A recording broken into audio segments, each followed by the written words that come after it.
सबसे पहले ये जानने की कोशिश करूंगा कि जो वनडे सीरीज़ में टीम पाकिस्तान की कारकर्दगी रही है, अब इस कारकर्दगी का असर हम जनूबी अफ्रीका के खिलाफ टेस्ट क्रिकेट में देख सकेंगे?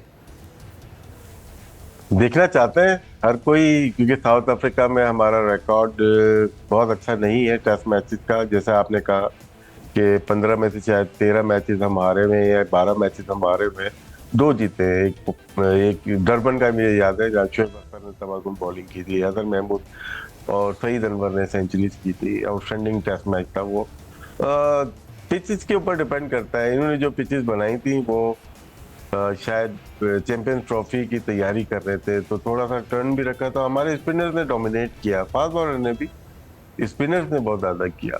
लेकिन अब हम स्क्वाड देखते हैं तो उसमें इनकी तरफ से कोई खातिर खास स्पिनर है नहीं। और साउथ अफ्रीका के लिए बहुत ही इंपॉर्टेंट ये टेस्ट मैच है, क्योंकि यहाँ से वो जीत के वर्ल्ड टेस्ट चैंपियनशिप के फाइनल में क्वालिफाई करने के उसमें हो जाएंगे। नंबर 2 पे ऑस्ट्रेलिया है और नंबर 3 पे इंडिया है। नंबर 4 पे श्रीलंका है, जो कि वर्ल्ड टेस्ट चैंपियनशिप की दौड़ में है। मेरे ख्याल से श्रीलंका 2 टेस्ट मैचेस हार गई साउथ अफ्रीका से, वो बाहर हो चुकी है। 26 तारीख को एक और बड़ा टेस्ट मैच शुरू हो रहा है ऑस्ट्रेलिया का इंडिया से, वो बहुत इंपॉर्टेंट होगा। लेकिन साउथ अफ्रीका यहाँ से जीत के फाइनल की अपनी पोजीशन मुस्तहकम करना चाहेगा साउथ अफ्रीका। इसीलिए उन्होंने अपने बॉलिंग या पिच को डिपेंड करते हैं। अगर जॉनसन खेल रहे हैं, रबाडा 2 अहम है, और डैन पीटरसन जो है वो स्विंग बहुत अच्छी करते हैं, उनको भी उन्होंने हिस्सा बनाया है। और अपने वनडे में देखा था बॉश को खिलाया, उन्होंने गुड ऑलराउंडर लग रहे हैं। उनके फादर भी पहला टेस्ट मैच जो खेला गया था वेस्ट इंडीज में साउथ अफ्रीका का, उसमें वो खेले थे। उनका इंतकाल हो गया बहुत जल्दी, 34-35 साल की उम्र में। लेकिन बॉलिंग अच्छी लग रही है इनकी। बैटिंग थोड़ी सी आप कह सकते हैं कि इतना ज्यादा एक्सपीरियंस नहीं है, लेकिन मार्कम मौजूद है वहाँ पे और कप्तान इनके मौजूद है, बहुत ज्यादा एक्सपीरियंस नहीं है। लेकिन फिर भी अपनी कंडीशन में खेलने के तो उनको पता है कि वो कंडीशन में खेलेंगे। हमारे पास बॉलिंग का थोड़ा फुकदान लग रहा है, लेकिन अब्बास के आने से फर्क पड़ना चाहिए। नसीम है हमारे पास, आमिर जमाल मौजूद है, तो बाकी खुर्रम शहजाद है, तो बॉलिंग तगड़ी तो है। लेकिन वहां पे कैसे बॉलिंग करनी है और किस तरह से आउट करना है, ये हमें देखना पड़ेगा। आपने बात की राशिद जनूबी अफ्रीका के बॉलिंग अटैक की, तो जो हमारे पास इत्तलात हैं सेंचुरियन के सुपर स्पोर्ट्स पार्क के हवाले से, पाकिस्तान 7 बैट्समैनों के साथ मैदान में उतरने का जहन बना चुका है। और साबिक कप्तान बाबर आजम, जिनको जनूबी इंग्लैंड के खिलाफ आखिरी 2 टेस्ट मैचों में टीम से ड्रॉप किया गया था, उनको आप टीम में लेकर आ रहे हैं। वो नंबर 3 पर बैटिंग करेंगे। और शान मसूद जो हैं वो इनिंग का आगाज़ करेंगे साइम अयूब के साथ, और अब्दुल्ला शफीक को टीम से ड्रॉप करने का फैसला किया गया है। और रिजवान जो है वो नंबर 6 पर खेलेंगे। नंबर 4 पर कामरान गुलाम है, नंबर 5 पर नायब कप्तान सऊद शकील है, और नंबर 7 के ऊपर सलमान आगा हैं। तो आप इस बैटिंग लाइनअप को किस तरह देख रहे हैं? देखिए, अगर बाबर आजम को देखते हैं, नंबर 3 पे बहुत सक्सेसफुल नहीं है। उन्होंने 19 इनिंग खेली हैं और अराउंड 500 रन है उनके, 30 का एवरेज है, 4 डक है उनके यहाँ पे।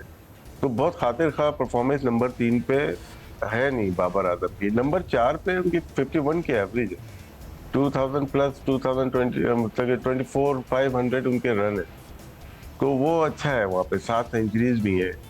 और नीचे आते हैं नंबर 6 पे भी इनका 44 का एवरेज है। खेलते हुए आए पहले, जब आसद शफीक नंबर 5 हुए थे तो ये नंबर 6 पे खेल रहे थे। उसके बाद कप्तान बनने के बाद नंबर 4 आ गए।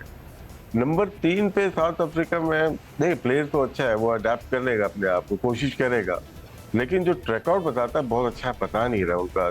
शान मसूद का बहुत अच्छा शॉर्ट पिच या बाउंसी पिच पे अच्छा रिकॉर्ड है उनका।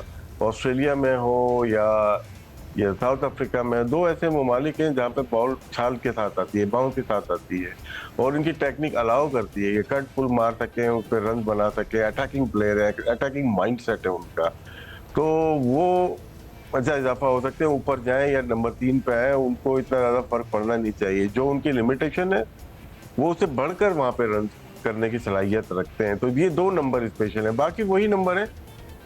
कामरान गुलाम नंबर 4 उनके लिए टेस्ट होगा, और थोड़ा सा बाउंस में हमारे प्लेयर्स को थोड़ा प्रॉब्लम होता है। शायद ये पिचेस वनडे में जो मिली थी लो बाउंस, वो ना मिले, स्लो पेस वाली ना मिले, तो हमें दिक्कत हो सकती है बैटिंग में। बॉलिंग में हमें अपनी लेंथ को अच्छा रखना पड़ेगा। अगर ग्रीन पिच है थोड़ा सा आगे लेंथ स्विंग के साथ करनी पड़ेगी। लेकिन बाबर आजम और शान मसूद के लिए रियल टेस्ट है ये 2 टेस्ट मैच की सीरीज। तो राशिद, जिस तरह आप कह रहे हैं कि नंबर 3 पर कुछ ज़्यादा अच्छा रिकॉर्ड रखते नहीं हैं बाबर आजम, और एक ऐसे मरहले पर वो टीम में वापस आ रहे हैं जब टीम से बाहर थे, बिना फर्स्ट क्लास मैच खेले वो एक बार फिर टेस्ट टीम में वापस आ रहे हैं, और जिस तरह आप एक साबिक कप्तान की हैसियत से कह रहे हैं कि तजुर्बे को अहमियत देनी चाहिए, 3 एक रोज़ा मैचों में 250 के साथ 148 रन किए हैं। दूसरी तरफ आप ये भी कह रहे हैं कि वो पिचेस नहीं होंगी जो आपको वनडे सीरीज़ में दिखाई दी थी, तो क्या ऐसे में बाबर आजम को नंबर 4 पर खिलाना चाहिए, कामरान गुलाम को नंबर 3 पर आना चाहिए? देखिए, जो स्ट्रैट्स है ना ये एक माजी का हिस्सा बन जाते हैं। हमने उसको देखते हुए कहा कि इनका ऐसा रिकॉर्ड है, लेकिन ज़रूरी नहीं है कि अगली इनिंग भी इनकी वैसी ही जाए जैसे प्रीवियस रिकॉर्ड है। ये कभी कभार नंबर भी बहुत अच्छा अहम किरदार अदा करते हैं। मे भी यहाँ पे अच्छा बड़ा स्कोर करते हैं और टीम को संभाला दे। यहाँ पे देखें वनडे में देखें इन्होंने जो पार्टनरशिप की है शायद अय्यूब के साथ, पहले दूसरे ओवर में तो विकेट गिर जाती थी, नंबर 3 पे आते थे ये वनडे में, और वहाँ की कंडीशन को अच्छी तरह से जानने भी लगे। कभी 48 की पार्टनरशिप की, कभी 40 की पार्टनरशिप की, कभी 104 की पार्टनरशिप की, 114 की, दूसरी विकेट की अहम तरीन पार्टनरशिप जो की है उन्होंने बिल्ड करने के लिए इनिंग को, वो बाबर आजम इन्वॉल्व रहे साइम अय्यूब के साथ, तो उसको एक प्रैक्टिस मिल गई है। ऐसा नहीं है कि बिल्कुल ही हम राइट आउट कर सकते हैं नंबर 3 पे। नंबर 3 थोड़ा सा ही फर्क है, लेकिन नंबर 4 पे ज्यादा कंफर्टेबल नजर आए हैं ये जो इनका स्टैट्स बताते हैं। उम्मीद करते हैं कि बाबर आजम अपने जितने भी प्रीवियस रिकॉर्ड है, यानी जो इनका के लग रहा है नंबर 3 पे बहुत अच्छा नहीं खेलते, तो वो कोशिश करेंगे यहाँ पे बड़ा स्कोर करें और पाकिस्तान की मदद करें। जैसे राशिद आपने कहा कि जनूबी अफ्रीका ने अपने लाइनअप में किसी स्पिनर को न रखने का फैसला किया, और स्पिनर का काम जो है वो एडन माकरम अदा करेंगे अगर ज़रूरत पड़ी। तो अब पाकिस्तान टीम के जो हेड कोच हैं वो आकिब जावेद साहब हैं, वो बुरी कोच हैं टीम के, क्योंकि वो खुद एक फास्ट बॉलर रहे हैं। और जनूबी अफ्रीका के स्क्वाड को देखने के बाद एक बात तो वाज़ेह है कि सुपर स्पोर्ट्स पार्क सेंचुरियन जो फास्ट बॉलिंग के लिए एक अहम ग्राउंड समझा जाता है, वहाँ पर हम जो अपने 15 रुकनी स्क्वाड में एक वाहिद स्पिनर नोमान अली को लेकर गए हैं, अब शायद वो पानी पिलाते हुए वहाँ पर दिखाई दें। तो ऐसे में आपको क्या लगता है, जो पाकिस्तान के 4 पेसर्स हैं उनमें 2 तो कंफर्म है, नसीम शाह और उनके साथ मोहम्मद अब्बास, लेकिन अगले 2 पेसर्स में से आपको क्या लगता है कौन बाहर बैठेगा? मीर हमज़ा, उसके अलावा खुर्रम शहजाद हैं और आमिर जमाल। मुझे तो लगता है कि जिस तरह बोश को जनूबी अफ्रीका ने अपनी लाइनअप में रखा है, आमिर जमाल खेलेंगे। अब चौथे फास्ट बॉलर के लिए मीर हमज़ा और खुर्रम शहजाद में टाई है।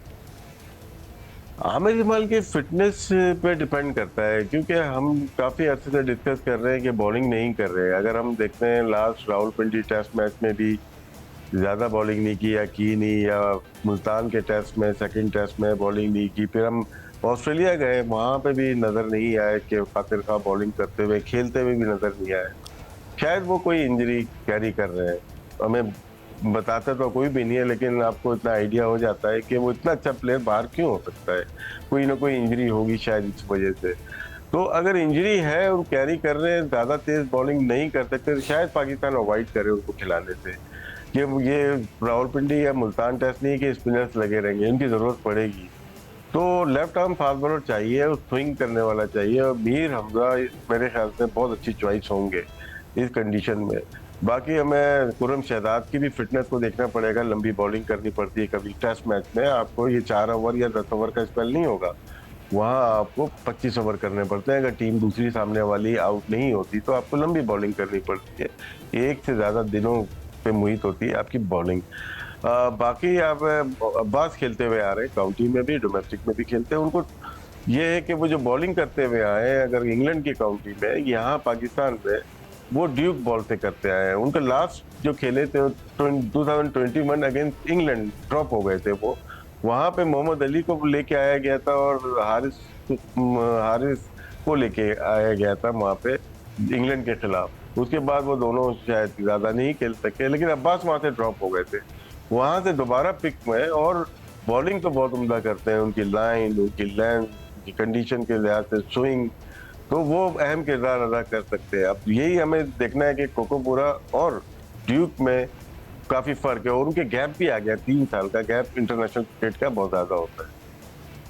ये तो आपने ठीक कहा राशिद, और आपने बड़ी टेक्निकल बात की कि इंग्लैंड में जहां वो कामयाब रहे हैं वो लाइनो लेंथ के साथ बॉल करते हैं, ड्यूक के बॉल के साथ, सीम एंड स्विंग। लेकिन जनूबी अफ्रीका में अगर आपको कामयाब होना है तो वहाँ पर आपको पेस जनरेट करना होगा। मोहम्मद अब्बास विकेटों के दरमियान बॉल करने का उम्दा मुजाहरा करते हैं, लेकिन अगर आपको याद हो तो जनूबी अफ्रीका में जब 2019-20 में आखिरी बार हम टेस्ट मैच खेले तो सरफराज अहमद की क़यादत में, तो जनूबी अफ्रीका के दौरे में ही अब्बास की फ़िटनेस के कुछ इश्यूज़ थे और उन फिटनेस के इश्यूज़ के साथ ही वो खेल गए थे और वहाँ पर वो डिलीवर नहीं कर सके थे।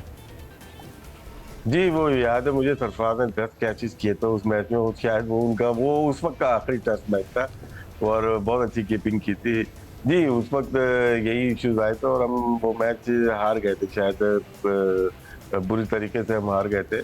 फिटनेस का इशू उस वक्त था उनके, लेकिन जब ये ड्रॉप किए गए ना तो पेस का बहाना बनाया गया। हालांकि इनको पेस जो है वो है, इनको उस वक्त शायद पाकिस्तानी कंडीशन में ना खिलाते, लेकिन बाहर तो जाके खेल सकते थे ये।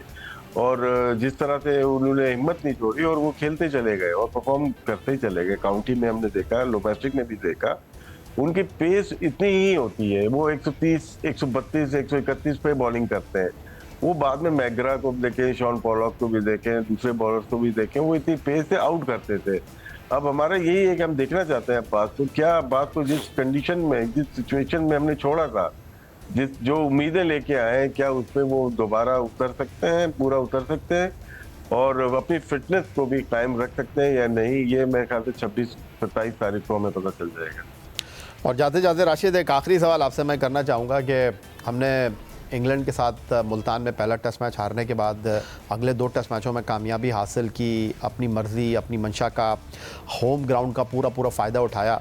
अब ये जो सुपर स्पोर्ट्स पार्क सेंचुरियन है, आपको लगता है कि यहाँ पर टॉस अहमियत का हामिल होगा और जो कप्तान टॉस जीतेगा पहले वो बॉलिंग के लिए जाएगा? हम तो जाएंगे बॉलिंग के लिए मेरे ख्याल से, लेकिन हमने काफी दफा देखा है जो होम टीम होती है, साउथ अफ्रीका और स्पेशली ऑस्ट्रेलिया, ये खुद बैटिंग करते हैं, इनको अपनी पिचेस का पता होता है। पहले दिन ना थोड़ी सॉफ्ट पिच होती है, सॉफ्ट पिच होती है तो बॉल थोड़ा मैनेज हो जाती है, तो उसमें रन बनने के कि जहाँ पे आप 250 बना सकते हैं। लेकिन जब से हार्ड हो जाती है ना, एक डे के बाद पिच हार्ड होना शुरू हो जाती है, क्योंकि बाउंस ज्यादा होता है तो वहाँ प्रॉब्लम होती हैं। बहुत सारी जगहों पे लोग ग्रीन पिच पे पहले बैटिंग करते हैं। अपने इंडिया को देखा, पर्थ में देखा, पहले बैटिंग की उन्होंने और जल्दी आउट हो गए। साउथ उनको ऑस्ट्रेलिया को आउट किया, फिर उसके बाद वो टेस्ट मैच जीते। कभी कभार ऐसा होता है कि पिच को रीड करने वाले लोग होने चाहिए। होप के हमारे कैंप में ऐसे लोग हैं जो कि पिच को रीड करें और सही डिसीजन करें।